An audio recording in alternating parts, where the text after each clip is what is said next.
villains.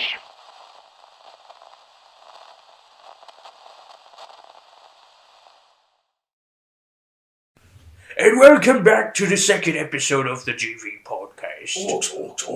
Orcs. Talking about cartoons. We're just going to be going through some things. Okay, today I'm excited. I am excited because today we are talking about one of my favorite things of all time, Cartoon Network. Also, hi, I'm Mayhem. Yeah, he is Mayhem. I am Duke. Welcome back. I am no longer tired. We are fully awake. I swear. I won't...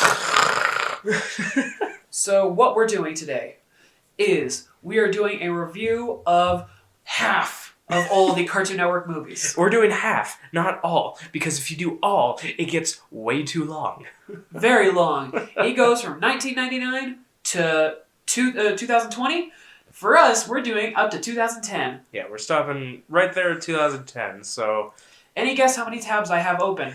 I'm guessing 20. 20, exactly. Hey!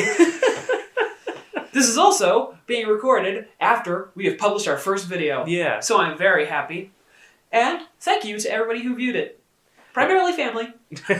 Primarily the people that supported us. Yes. Thank you, all of you. Look, we have 5 dislikes. Why are they all my mom? She made 5 alternate accounts. Anyway, we're onwards to 1999. It is December 10th. Hanna-Barbera has decided to make their first movie. What is it? Dexter's Laboratory Ego Trip. Ego trip. Oh no. Is this a new drug that Dexter made? Created by Genndy Tartakovsky. Oh my god. Yeah. The Samurai Jack guy. Yep. And now, for each of these, our thoughts on the series, and then we talk about the movie. Yeah. So first off, what what are your thoughts on Dexter's Laboratory? Dexter's Laboratory is basically what you... it's such a simple concept. Like, just imagine a kid... Didi, get out of my laboratory! Yeah, just basically that line summarizes the entire show. Yeah. In such a good way. It's a kid that's super smart. Yeah, who has a laboratory and a sister that won't leave him And alone. then Cartoon Network said, hey, let's parody that with Johnny Test. And that was their mistake. Anyway. Oh no! Anyway, here's the plot. Yeah. The first paragraph. After chasing his rival, Mandark, out of his lab when he tries to steal his latest invention, the neuroatomic protocore, an energy source that also draws on and distributes the brain power of its user, Dexter asks his sister, Didi, to leave the lab, where she unintentionally enters a time machine stored near the entrance. Suddenly, Dexter is confronted with a group of red robots that have appeared from this time machine. They declare that they are here to destroy the one who saved the future, and appear to make ready to attack Dexter. Dexter easily destroys them with the use of various tools and gadgets from his lab, as the robots mysteriously don't attack at all, believing that he is the one who saved the future that the robots spoke of. Dexter decides to travel through time to discover how cool he becomes. That's his reasoning. That's his reasoning, yeah. So far, I like the idea of the plot. I can 100% see where this is going as well. Didi's going to be the one who saves the future. Of course it's Didi. It's very obvious of is he the one who will save the future? No, it's Didi. Yeah. Is it the kid that always makes Didi travels through time, and then all of a sudden robots appear. Yeah. Then they appear. Obviously that's going to be what's me. It seems like a simple movie, but hey, it doesn't sound that bad, honestly. It's just... that's what I like about some of the cartoon movies, about shows, in-universe movie show, that kind of stuff, is that it just allows them to tell a longer story, and they can go full out with it. Yeah. I like that. Do you know what the next one is? Because it is also made by Genndy Tartakovsky. Is it... There's not a Samurai Jack movie, is there? Yes, it is. It is a Samurai Jack movie! It is Samurai Jack, the premiere movie. The premiere movie? Yeah, because if you remember, the first 3 episodes were made into a premiere movie. Oh, so it's... There's further back where that started, because it started with Clone Wars. Exactly. With Star Wars The Clone Wars. So, what were your thoughts on Samurai Jack? Samurai Jack, I didn't watch too much of it, but when it was going out, when it was in episodes were being released, but I did watch the final season when that was remade like a few years ago, and that was so good. That was really well made. Yeah, and I adored that show. Like, I would watch that every night. I would stay up just solely so that I could catch it late at night. It was absolutely awesome. And I do love that they put it on Toonami just so that they could make it like, okay, now let's show the blood. Let's make this shit real. Okay, the description of Samurai Jack, the premiere movie. Part 1, the beginning. Thanks. Aku, an evil shape-shifting demon, devastates a young prince's land, and his parents send him into exile. After years of intensive training, the prince receives a mystical sword and samurai's robes, and frees his people from Aku's minions. Aku. He then defeats Aku in battle, but before striking the final blow, the latter casts a spell to send him into the future. Yeah, I still do love the fact that Aku was voiced by Uncle Iroh. Oh. Well, mind you, a cool thing about that is the fact that, do you know who replaced him? Like in the final season? In the final season. It was the same guy who replaced him in Avatar: Last Airbender. Oh my god, Isn't that's that cool? amazing! Mako was replaced by the same guy in both series. I find that cool. Mako was such a prominent voice actor. Like, he was so amazing. And it's good. Awesome. Yeah, it's so good that... Leaves from the Stop! No!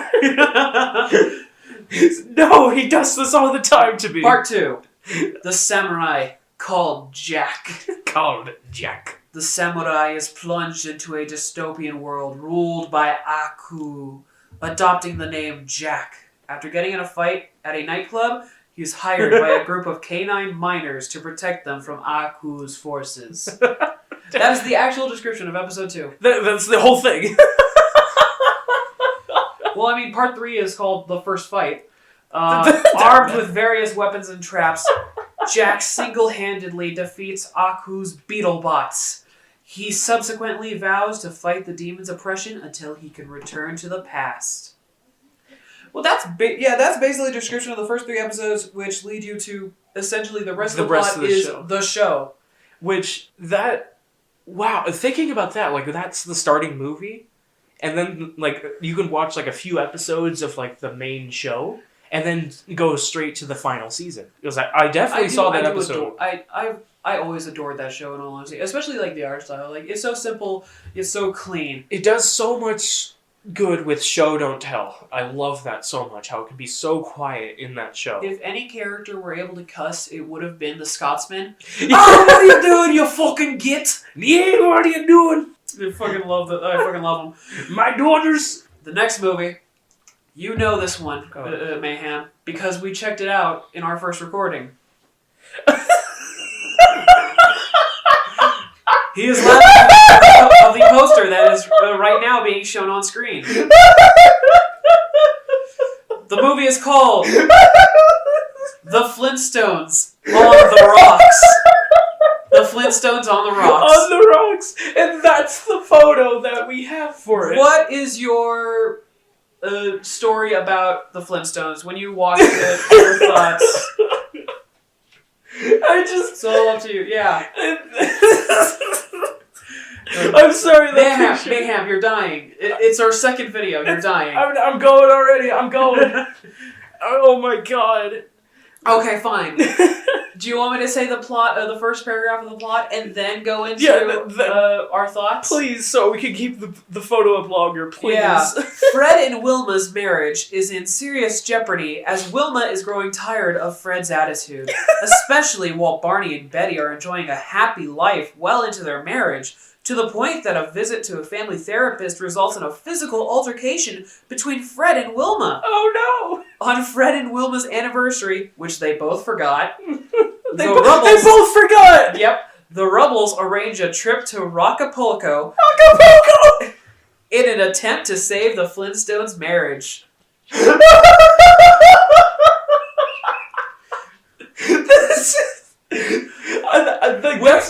We're 3 movies in. And this is what has happened. But, like, do you know what year it is, by the way? It's 2001. That came out in 2001. 2001. Flintstones on the rocks. What are your thoughts on Flintstones as a whole? I love the puns. I love puns. I love it so much. I was not able to watch as much of it when I was little, I'll be honest. Most of my honest reactions of it were like when I was older. 14 and older, in all honesty. I was in high school by the time I was able to watch that. I watched the Flintstones. Yeah. But I watched it like when I was younger because like I watched Boomerang all the time, like Tom and Jerry. And I love Boomerang, yeah. That was such a good idea. Yeah. See, Boomerang was good when it came to Cartoon Network because it's like, hey, this is our way to show off the older shows. Yeah. That was Flintstones on the rocks. But yeah, with Flintstones, I love the puns on them. I love the puns. And the whole Fred and Barney, I just love like the stupid things that they say to each other. On to the next movie. The next movie, Mayhem, is called the Powerpuff Girls movie. Can you guess what that one's about? I'm guessing about Samurai Jack again. Yes. The scientist. It's made directed by Craig McCracken. Craig McCracken. Yep. You McCracken me up. Uh-huh. The plot. I'm gonna read the plot. Okay, so I gotta do the voice. Okay. In the crime and injustice-riddled city of Townsville, Professor Utonium creates a mixture of sugar, spice, and everything nice in the hopes of producing the perfect little girl to improve Townsville. However, he gets shoved by his laboratory assistant, the destructive chimpanzee, Jojo, which causes him to accidentally break and spill a flask of chemical X onto the concoction. The experiment is successful, producing 3 little girls whom the professor names Blossom, Bubbles, and Buttercup. He also discovers that the girls have gained superpowers from the added chemical X. Despite the girls' recklessness with their powers, they all immediately grow to love each other as a family. I guarantee this has already been made, but I need to see a version of Powerpuff Girls where Mojo Jojo is actually Jojo from JoJo's Bizarre Adventure.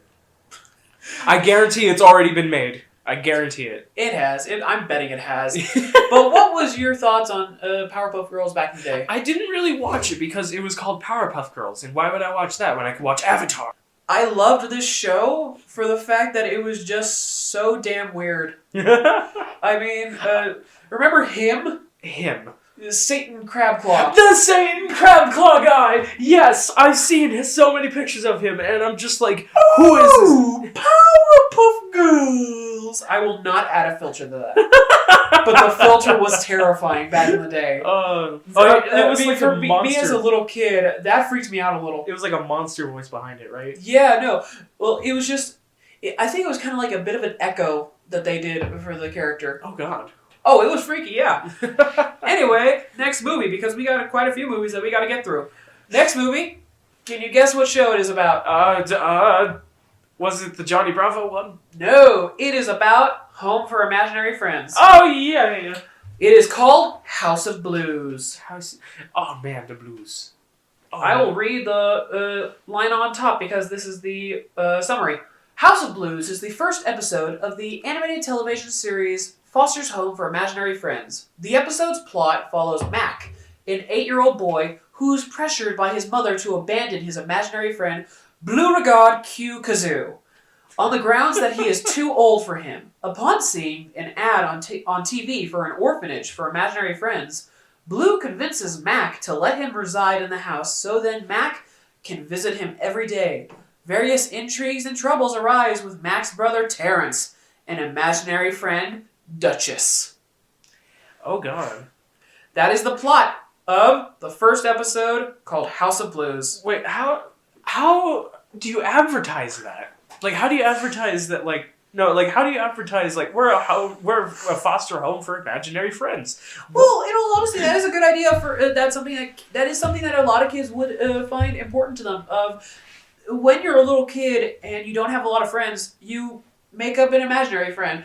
And so once you get to that age where you start getting older and you just can't think about those imaginary friends anymore, you gotta lose them. And so it's a cool idea to think, like, maybe there's a place that they get to go when they're gone. When you don't need them anymore, maybe there's a place that they can go where they can help out other kids.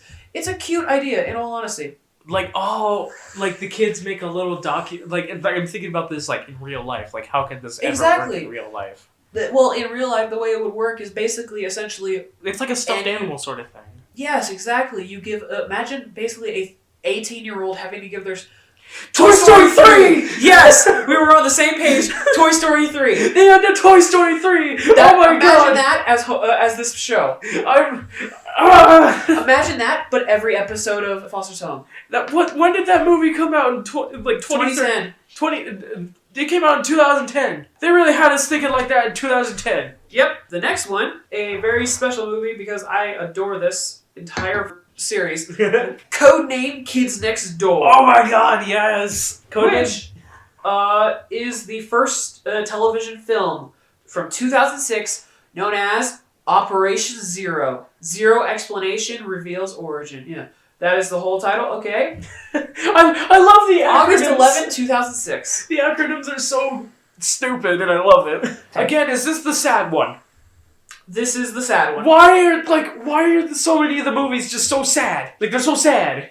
We were little kids. A lot made us cry. It's a natural human emotion. And it sucks. So they're so sad. Like, there's at least one major sad moment that stays with you for your life. There are a lot. Usually it's Pixar. So, anyway, the first movie of Codename Kids Next Door. The villains of the Kids Next Door, led by Benedict Wingelstein Uno, father, join forces to resurrect the ultimate evil, Grandfather, a tyrant who once ruled the world many years ago when most of the villains were children themselves. However, Father disgraced him that he cannot even try to destroy the KND, and the villains were quickly betrayed when they are turned into senior citizombies. Creatures that are immortal and can transform any human being or any animal into one of them, and slaves who are forced to make tapioca to refuel Grandfather so he can find and destroy the Book of KND.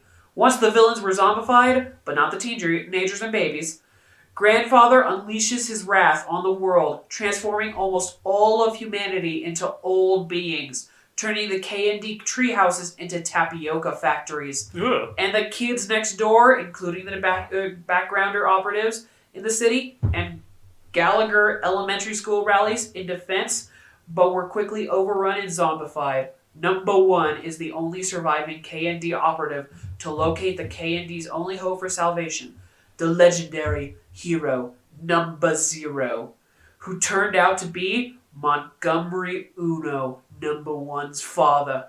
In the process, Number 1 discovers shocking revelations about the KND, his arch-nemesis father, and the delightful children from down the lane, and even his own family history. Realizing that he is the only one standing, he makes a daring task to find Number 0 and save the world. And save the world. Mind you, that sounds super silly, but then you remember the actual plot and you remember, Dad, I don't want you to go. And it's like, that show was so darn good. Just so much of it was good. Yes. Yes. It's like that show had such like weird twists in it that like you don't think Remember Bras? Oh my god, that... Yeah, you remember Bras. Like, so anyway, now that we're done talking about bras, demonetized! Anybody who is watching this and does not know about KND is going to be so confused with, what do you mean bras? It's just imagine... What's so big about bras? Just imagine kids... Battle armor! It's battle-ready armor! Just imagine a show about kids in America being, Kids in America. Kids in America being, having full-on imagination and the tools to meet it. The next movie is about the Teen Titans. Oh, yes. Hell yeah! Yes. Trouble in Tokyo. Oh my god, yes! The Tokyo one. Then we go to the first paragraph of the plot. The Teen Titans' hometown, Jump City, is attacked by a Japanese ninja called Psychotech. They capture him, discover Psychotech was sent by a man called Blue Shogun, before he mysteriously vanishes after triggering the tower's fire sprinklers. Oh no. Subsequently, that is a very big understatement of what he did. He blew up their tower. You forget that, yeah. They Subsequently, completely the Titans fucked over. head to Tokyo, Japan to search for his master. Upon arriving there, after overcoming the language barrier and fighting a Gorgo-like giant reptile, I wonder the who that Titans- could be. yeah, the Titans meet Tokyo's own supernatural defense force, the Tokyo Troopers, led by Commander Uehara Daizo. When questioned on Brushogun, Daizo claims that Brushogun is nothing more than an urban legend left with no villains to pursue. The Titans decide to enjoy Tokyo. That is the plot from the first paragraph. Man, this crossover with Teen Titans and My Hero Academia is... Anyway, what are your thoughts on Teen Titans? Teen Titans? There's a reason why people who've seen Teen Titans is upset by Teen Titans Go. Yeah. There's a reason. Because Teen Titans is so well built up in world building, character development, all of that stuff, and it comes together at the end. Yeah. It comes together. The main characters have personalities that you understand, and you can see where they have their trauma.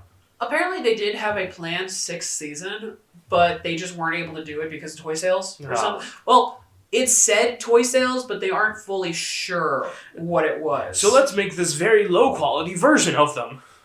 Well, no, in all fairness with that one, it started off with good intentions of, let's just make a comedy. Because that's the thing. There was a show called, a little tiny mini-series called Teen Titans Go, which was basically the original show, but like a bunch of goofs.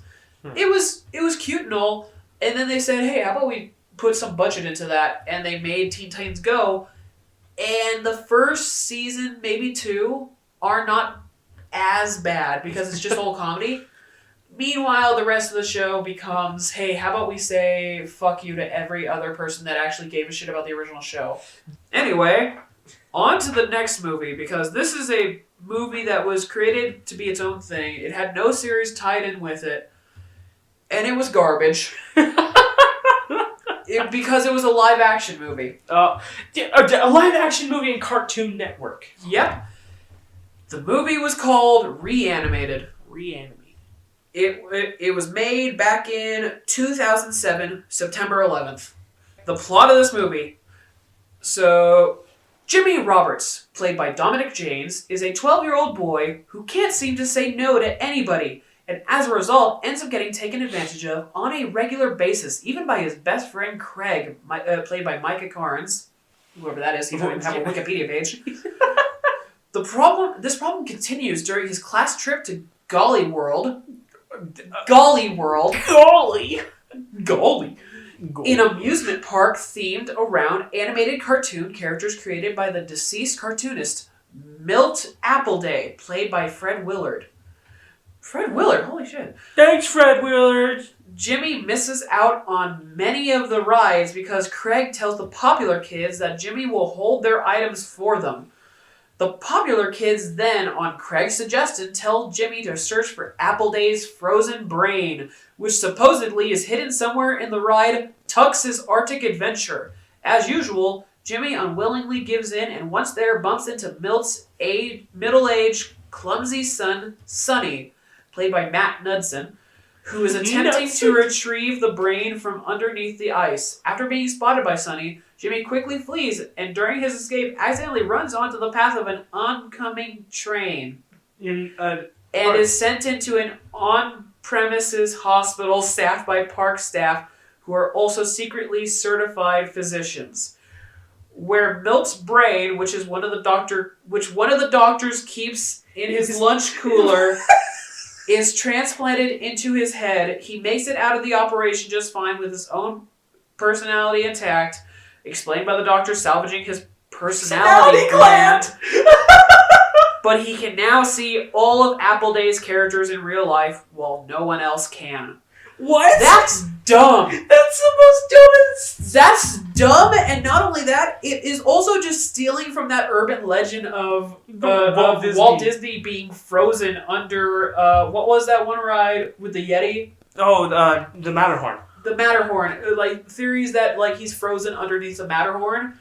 That is dumb. And, like, it goes on to talk about, like, his crush and everything, and it's just so dumb. Like what? Like you make a movie in real life, and yet you bring it like you don't even make a good explanation for why the characters the only review on there, by the way, is like you're gonna fall asleep. You just are. Why couldn't they make like a Roger Rabbit type of movie where they have like Cartoon Network characters in real life? I don't know. Why did they do that? It's because. Okay, in all fairness, because it's Cartoon Network, and they're not always that smart with what they do. Yeah. I love Cartoon Network. They have their problems. They have their major problems. So anyway, that was a lot of movies so far, and we're only up to 2007. There's so much, and like 2006. Yeah, we had to leave off on that one. Like we're gonna come back with part 2. We're gonna be back with part 2. In fact, because of the fact that this will be probably a 3-parter at this point, we will go ahead and make this one. We'll publish this one this week, and then next week we'll release an extra episode for you guys. An extra one. And the week after that will be part 3. Okay. So we'll just keep it all together. That way, it just so you guys watch it sooner. Yeah, and that way it's not like you get part 1 now and then part 2 like in a month. Yeah, which also means that this will basically become a short series on this channel. Yes. It'll at least be probably a 6-part series in all honesty. Yep, 30 minutes each. Anyway, thank you for watching. Check us out on Twitter at Green Villains, on Instagram, the same same name, and eventually Twitch, if Twitch isn't a cesspool of stupid by the time we get there. All right. Anyway, take care, and we'll see you guys next time. Good